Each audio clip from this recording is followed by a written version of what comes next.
过来看到2022年5月，美国德州罗布小学的庆案，19个囡仔2个老师遭受不幸。美国司法部公布调查报告，指出讲警察对庆案的处理，从头至尾一再发生重大失误。受害者家属嘛希望会来了解代志详细，以后都莫搁再发生。 警方到庆家案现场了后，并无随采取攻击行动，是用77分才甲枪手拍死。这个过程造成德州罗布小学19个学生囡仔甲2个老师死亡。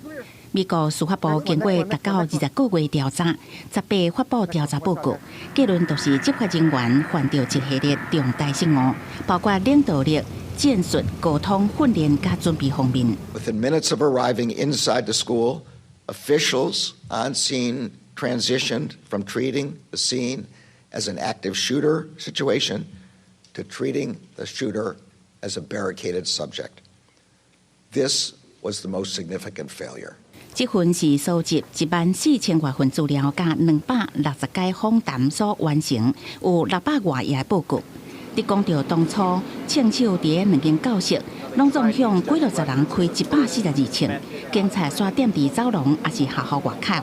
欠缺级别感，批评警方的反应上慢，也认为发生枪击事件时阵，执法部门应该随消灭目标。受害者家属是希望透过官方的调查，会当了解迄天发生的代志，并终结错误。I hope that the failures end today, and that local officials do what wasn't done that day.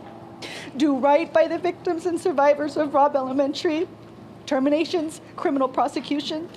这件枪击案是美国历史上史上第3件严重的校园枪击事件。报道也指出，前乌瓦德辖区警察局长亚瑞唐多无先进领导指挥甲调度的责任，可能是受到政策培训缺失的影响。代志发生了后，当地真侪社区控告市警局甲地方官员。 不过司法部表示，未提出任何指控，因为司法部无管辖权，是应该对未来枪击事件提供引导。公司新闻陈伟仁编译。